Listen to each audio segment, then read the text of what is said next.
സാമ്പത്തിക ആസൂത്രണമായിട്ട് ബന്ധപ്പെട്ട നമ്മുടെ പഠന പരമ്പരയിലെ രണ്ടാമത്തെ എപ്പിസോഡിലേക്ക് സ്വാഗതം.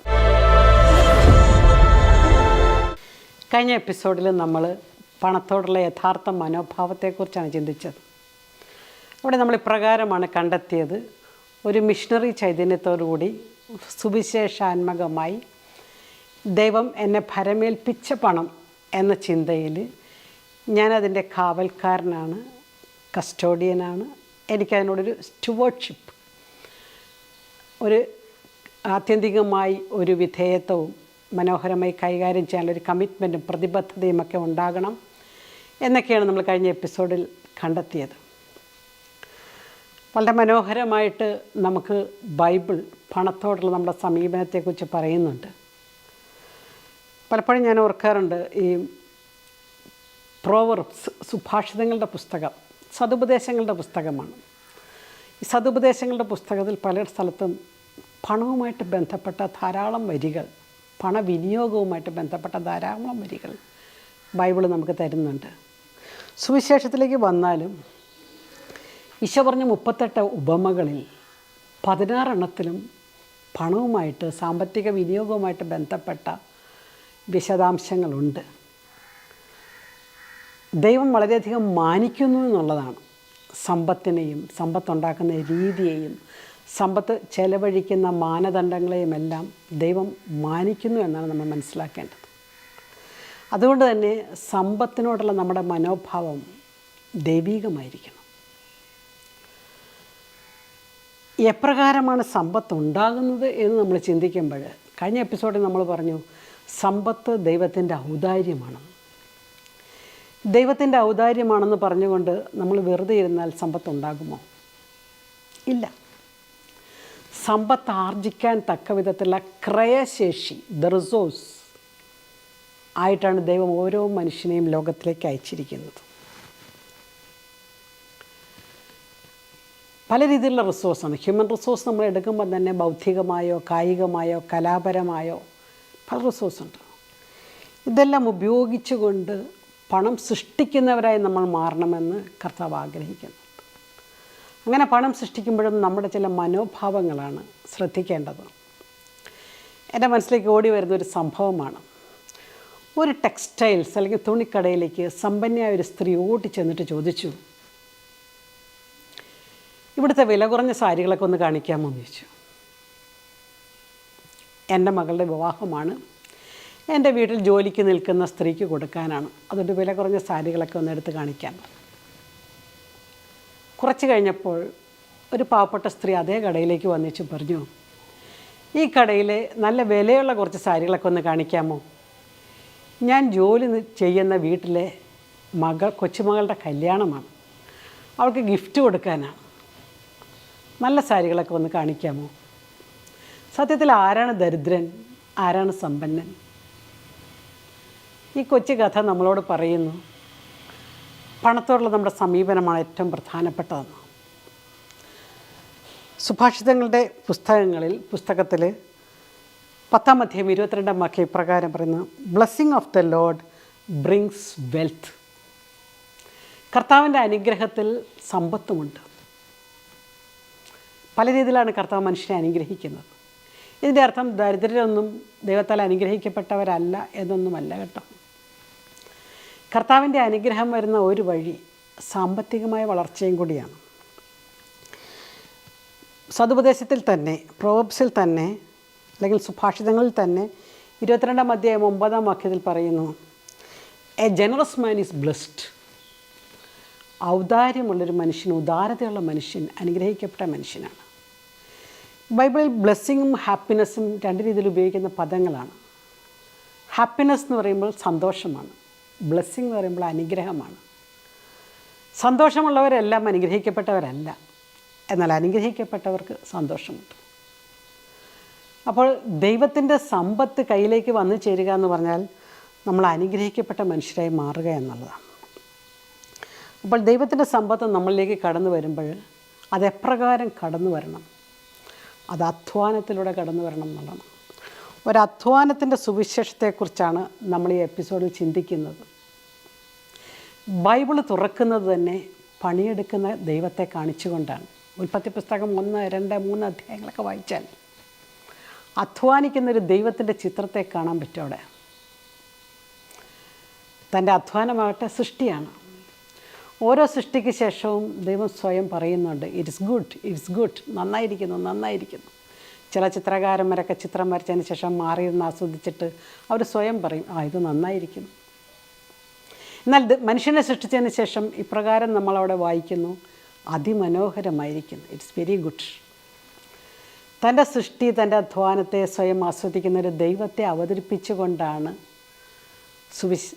ബൈബിൾ ആരംഭിക്കുന്നത് തന്നെ. അധ്വാനത്തിലൂടെ പണം സമ്പാദിക്കുക എന്നുള്ള ഒരു പ്രധാനപ്പെട്ട കാര്യമാണ് ഈ എപ്പിസോഡിലൂടെ നമ്മൾ ചിന്തിക്കുന്നത്. ചിലർക്ക് കഴിവായിരിക്കാം, ചിലർക്ക് ബുദ്ധിയായിരിക്കാം, ചിലർക്ക് ആരോഗ്യപരമായ കാര്യങ്ങളായിരിക്കാം. ചിലർ പാടിക്കാശുണ്ടാക്കുന്നു, ചിലർ ആടിക്കാശുണ്ടാക്കുന്നു, ചിലർ സ്പോർട്സിലൂടെ പൈസ ഉണ്ടാക്കുന്നു, ബുദ്ധിയുള്ളവർ ബിസിനസ്സിലൂടെ പണമുണ്ടാക്കുന്നു. മറ്റു പലരും അവരെ ഏൽപ്പിച്ചിരിക്കുന്ന തൊഴിലുകൾ ചെയ്തുകൊണ്ട് പണമുണ്ടാക്കും. അധ്വാനത്തിലൂടെ പണം സമ്പാദിക്കണം എന്ന വലിയൊരു സത്യം രണ്ടാം വത്തിക്കാൻ കൗൺസിൽ സഭ ആധുനിക ലോകത്തിൽ എന്ന ഡിക്രിയിൽ ഖണ്ഡിക 67 നമ്മളിപ്രകാരം വായിക്കുന്നു, നസ്രത്തിൽ വെച്ച് ദിവ്യനാഥൻ സ്വന്തം കരങ്ങൾ കൊണ്ട് പണിയെടുത്ത് ജീവിക്കാൻ തിരുവുള്ളമായതിനാൽ ജോലിയെ അവിടുന്ന് ഒരു മഹനീയ പദവിയിലേക്ക് ഉയർത്തിയിട്ടുണ്ടല്ലോ. ഏതൊരു തൊഴിലും മാന്യമാണ്, അവിടെ ഉച്ചനീചത്വങ്ങളില്ല. ദ ഡിഗ്നിറ്റി ഓഫ് ലേബർ എന്ന് പറയും, തൊഴിലിൻ്റെ മഹത്വം. ഇതിൽ നിന്നെല്ലാം വ്യക്തമാകുന്നത് ഓരോരുത്തരും വിശ്വസ്തമായി ജോലി ചെയ്യുവാനുള്ള കടമയും അവകാശവും ഉണ്ടെന്നുള്ളതാണ്. അധ്വാനിച്ച് പണമുണ്ടാക്കാനാണ് സുവിശേഷം നമ്മളെ പഠിപ്പിക്കുന്നത്.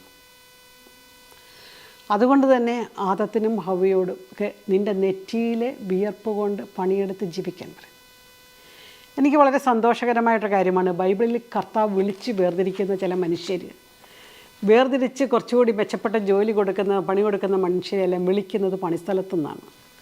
നിങ്ങൾ ശ്രദ്ധിച്ചിട്ടുണ്ടോ എന്നറിയത്തില്ല, അബ്രഹത്തെ, മോശയെ, ദാവീദിനെയൊക്കെ കർത്താവ് വിളിച്ചുകൊണ്ട് പോകുന്നത് പണി ചെയ്തുകൊണ്ടിരുന്ന സ്ഥലത്തു നിന്നാണ്.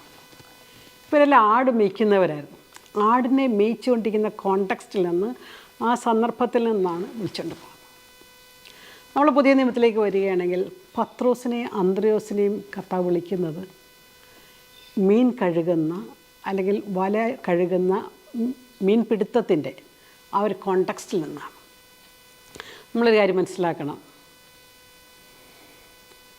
പണിയെടുക്കുന്നവനെയാണ് കർത്താവ് എപ്പോഴും വിളിച്ചുകൊണ്ട് വരിക്കുന്നത്. നമ്മൾ മത്തായിനെ നോക്കുക, വിശുദ്ധ മത്തായി ടാക്സ് കളക്ടറായിരുന്നു, നികുതി പിരിക്കുക. നികുതി പിരിക്കുന്ന ടേബിളിൽ നിന്നാണ് വിളിച്ചുകൊണ്ട് പോകുന്നത്.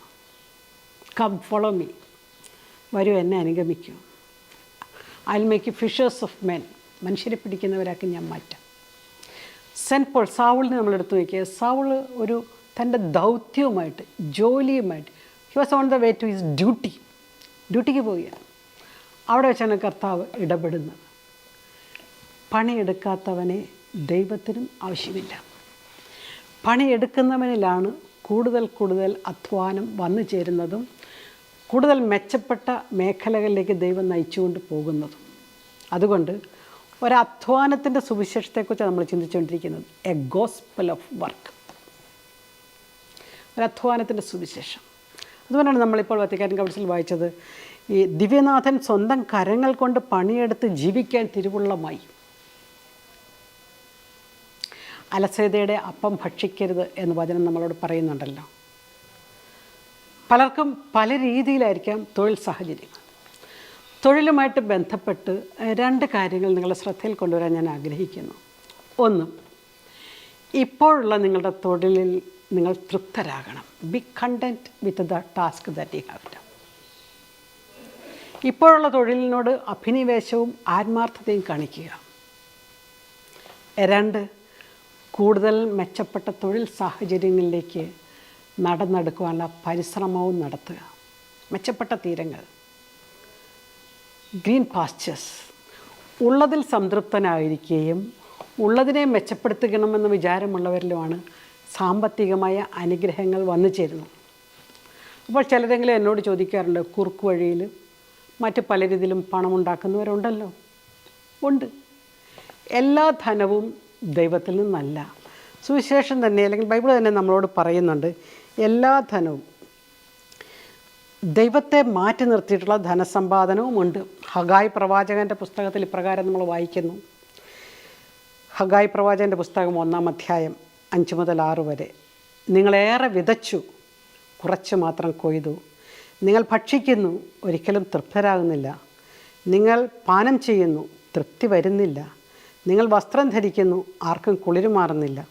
കൂലി ലഭിക്കുന്നവന് അത് ലഭിക്കുന്നത് ഓട്ടസഞ്ചിയിൽ ഇടാൻ മാത്രം.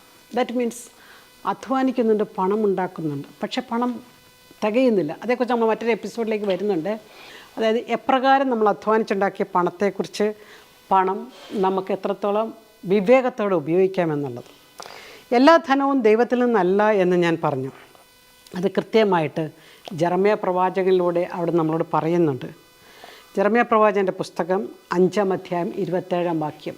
ഈ എപ്പിസോഡ് ഒരു പഠന രൂപത്തിൽ സമീപിക്കുന്നവർക്ക് വേണമെങ്കിൽ ബൈബിൾ എടുക്കാം, വായിക്കാം, നോട്ടുകൾ കുറിക്കാം. ഒരു പഠന രീതിയിൽ സമീപിക്കുന്നവർക്ക് ജെറമ്യാ പ്രവാചകൻ്റെ പുസ്തകം 5-ാം അധ്യായം 27-ാം വാക്യം.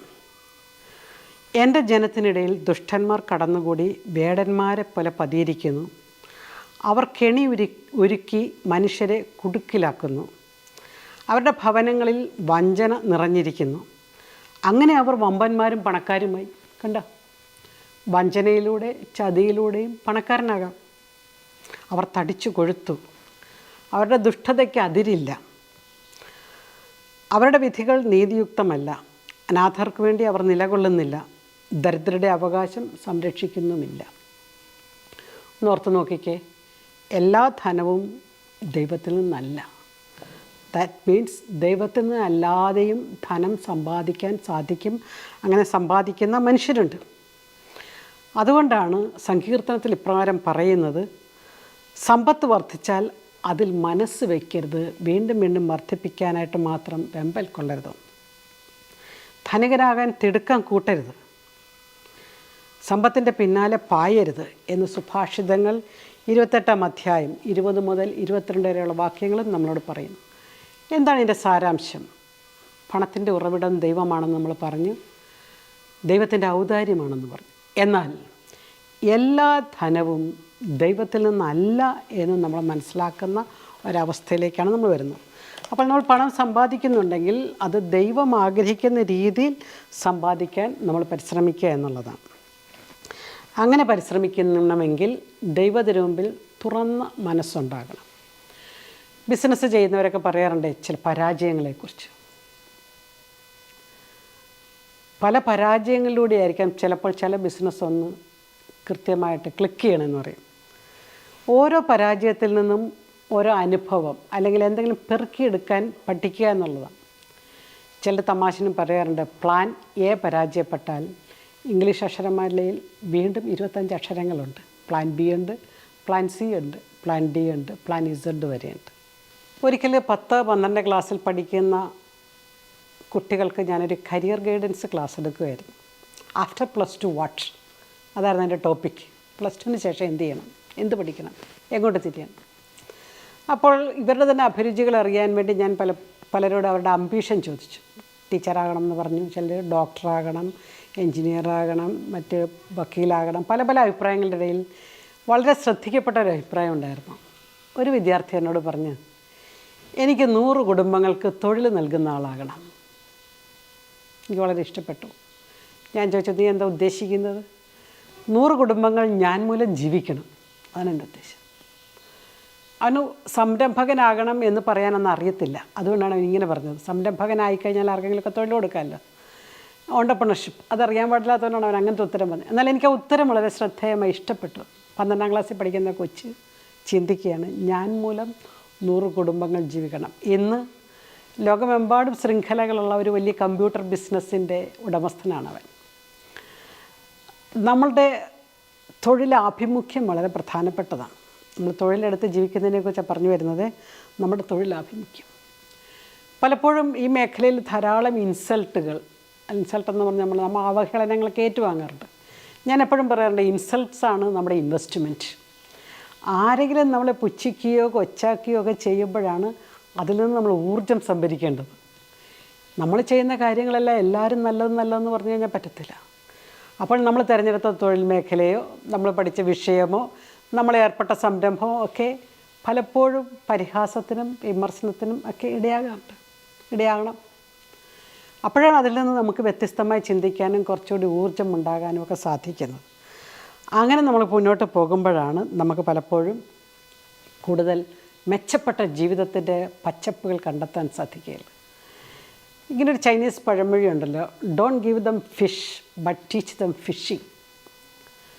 മീൻ കൊടുക്കുകയല്ല, മീൻ പിടിക്കാൻ പഠിപ്പിക്കുകയാണ് വേണ്ടത്.